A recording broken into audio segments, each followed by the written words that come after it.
Bonjour, il est exactement 5h23 du matin. Comme d'habitude, je me suis levé ce matin un peu plus tôt, vers 3h30. Quand j'avais plus envie de dormir, je me suis dit, ça, c'est le Saint-Esprit qui me dit, lève-toi et prie, lis la Bible et médite.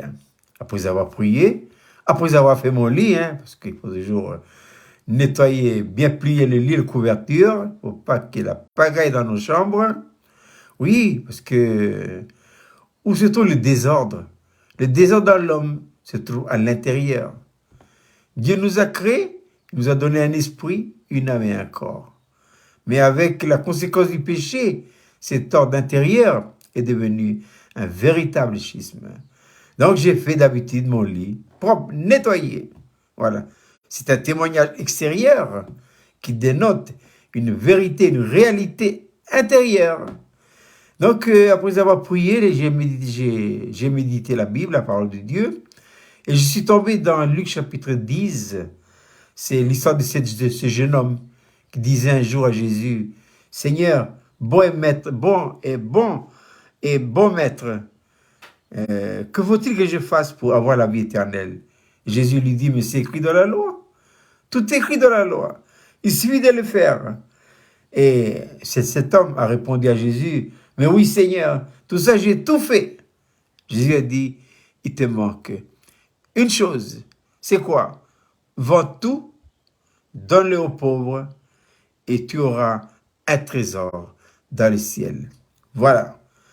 Le point que j'aimerais souligner pour nous ce matin, Jésus dit à cet homme, vends tout. Qu'est-ce qu'il faut vendre? Vous savez, quand nous sommes nés sur le plan humain, eh bien, nous sommes nés dans une famille riche, très riche. Oh, c'est pas les richesses de ce monde, hein? Non, non. Il s'agit des richesses des richesses spirituelles, notre vie naturelle. Elle est riche. Elle est riche de quoi? Elle est riche de tout ce qui relève de ce monde. Très riche. Mais avec ça, je ne peux pas l'amener au ciel. Quand nous sommes nés de nouveau, le Saint-Esprit a introduit en nous une seconde vie. C'est la vie de Dieu. Et cette vie de Dieu venant en nous, elle est là pour faire quoi? Elle est là pour devenir notre vie. Mais ces deux vies-là ne peuvent pas cohabiter. L'une doit s'appauvrir pour enrichir l'autre. Il faut que notre vie naturelle s'appauvrisse. Donc pour s'appauvrir, il faut que tout ce qu'elle a reçu, tout ce que nous avons amené de nos parents, doit absolument disparaître. Ah oui. Parce que pour avoir le trésor de la vie divine, tout est une question de condition. Une mesure de disparition du contenu de notre vie naturelle correspond à une mesure de vie. C'est pourquoi Jean le Baptiste dira, il faut qu'il croisse, lui qui, Jésus, et que moi, je dois diminuer. Donc, une mesure de diminution et de disparition correspond à une mesure de devenir. Et c'est ainsi que petit à petit, nous nous enrichissons de quoi? Des trésors spirituels et célestes. Nous avons tout pleinement en Christ. Et ça, c'est potentiel. Mais ce potentiel-là doit devenir petit à petit une réalité expérimentale dans notre vie. Vends tout. Tout doit être vendu. Et c'est merveilleux parce que, avec la venue dans ce pays, dans les années 88, à la tribu de Nishapoué, dans la région de Poindimier, ce beau message de la croix, il faut la croix pour éliminer en vous et en moi tout ce qui relève de la vie naturelle. Sans la croix, en tant que principe de vie, ça demeure impossible. Mais qu'est-ce que la croix? La croix, c'est un principe de vie qui donne à Dieu tous les droits absolus et la possibilité de vivre sa vie en nous. Ainsi, ne l'oublions pas, la croix et le Saint-Esprit travaillent de pair. C'est la croix qui casse tout devant, qui nettoie tout, qui élimine tout ce que nous avons amené dans notre vie, par notre vie naturelle pour faire place à quoi? À la vie nouvelle. Dieu a besoin.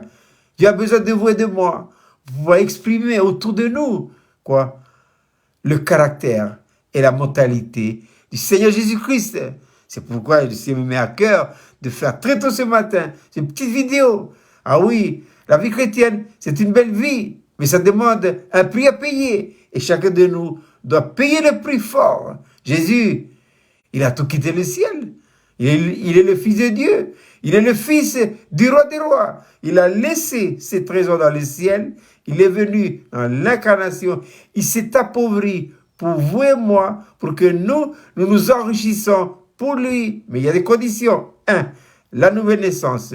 2. Une vie de foi et d'entière consécration. Et 3. Il faut accepter la croix en tant que principe de vie. C'est ainsi que la croix en nous va procéder par élimination.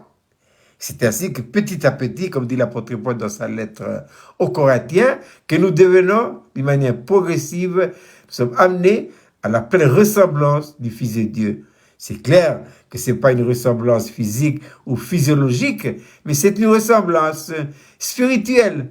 Alors, je vous souhaite de passer une agréable journée, mais Dieu mettra devant nous beaucoup de situations.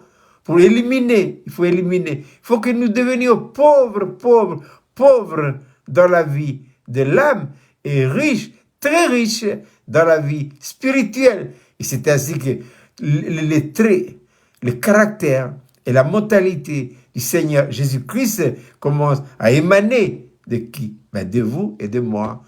Voilà, je vous souhaite de passer une agréable journée. Moi, ça y est, j'arrête là ma méditation. Je vais commencer à préparer petit à petit mes chaussures et tout, et faire ma marche. Bonne journée et à la prochaine pour une prochaine vidéo. Comme on dit à Ouvea, on est tout.